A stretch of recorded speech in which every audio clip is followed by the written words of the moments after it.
আমার বুঝজ্ঞান হয়েছে থেকে আলহামদুলিল্লাহ, এ দোয়া আমি কখনো ছাড়ি নাই, আল্লাহর ফজল আমি ঠকিও নাই। অবিবাহিতরা এই আয়াত, এই দোয়া ঠোঁটস্থ করে ফেলবেন, সকাল বিকাল নিয়মিত প্রত্যেক নামাজের পর বিভিন্ন সময় পড়তে থাকবেন অনর্গল। ছেলে হোক আর মেয়ে হোক, জীবন সঙ্গে নিরূপণ করার ক্ষেত্রে নবী করিম সাল্লাল্লাহু আলাইহি ওয়াসাল্লামের ঐতিহাসিক বক্তব্য রয়েছে, আপনারা অনেকে জেনে থাকবেন। ফাজফার বিজাতিদ দ্বীন, তিনি বলেছেন বিয়ে তো করা হয় সম্পদ দেখে, রূপ লাবণ্য দেখে, বংশমর্যাদা দেখে, এক একটা জিনিস দেখে অনেকে এক একজন বিয়ে করে, কিন্তু ফাজফার বিজাতিদ দ্বীন, তোমরা ধার্মিকতা দেখে বিবাহ করবে।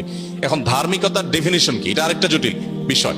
কারণ আমরা দেখি আজকাল অনেকেই আছেন যে দাড়ি আছে, টুপি আছে, মাশাআল্লাহ পাঞ্জাবি আছে, আবার মাদ্রাসাটা ব্যাকগ্রাউন্ডের, ধার্মিক মনে করে কোনো মেয়ে তার সাথে বিবাহ বন্ধনে আবদ্ধ হয়েছেন, সাংসারিক জীবন দেখা গেল মাশাআল্লাহ, না দুঃখিত, তিনি বিয়ে করেছেন মাশাআল্লাহ দেখে, সাংসারিক জীবনে সেদিন নাউজুবিল্লাহ পড়া লাগতেছে।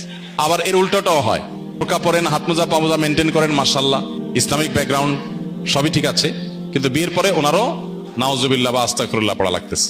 এর কারণ হলো ধার্মিকতা আমরা বেশিরভাগ ক্ষেত্রে পোশাকে খুঁজি। ধার্মিকতা আমরা যতটা পোশাকে খুঁজি, আসলে পোশাকে এতটা ধার্মিকতা নাই। তাহলে ধার্মিকতা কিসে?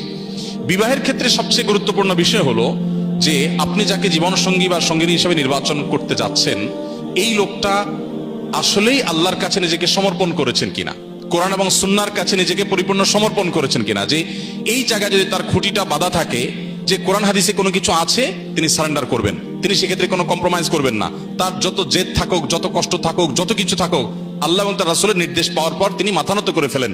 এই জায়গাটা যদি কারোর মধ্যে থাকে, তাহলে এই লোকটাকে আপনি দিনদার হিসাবে তার সাথে বিবাহ শাদী, ব্যবসা বাণিজ্য বা যে কোনো চুক্তি বা যে কোনো বিষয়ে আপনি অগ্রসর হতে পারেন। কারণ আসল দিনদারিতা হলো ভেতরের আনুগত্যের মানসিকতা। আল্লাহ তাআলার আনুগত্য যদি করবার জন্য মানসিকভাবে কেউ প্রস্তুত থাকে, এই লোকটা হলো আল্লাহ সুবহানাহু ওয়া তাআলার কাছে সিরিয়াস দিনদার, এই লোকটা হলো আসল ধার্মিক। লেবাস এবং পোশাক দিয়ে সবসময় ধার্মিকতা নিরূপণ করা বা ধার্মিকতা নির্ণয় করা, এটা সঠিক নয়।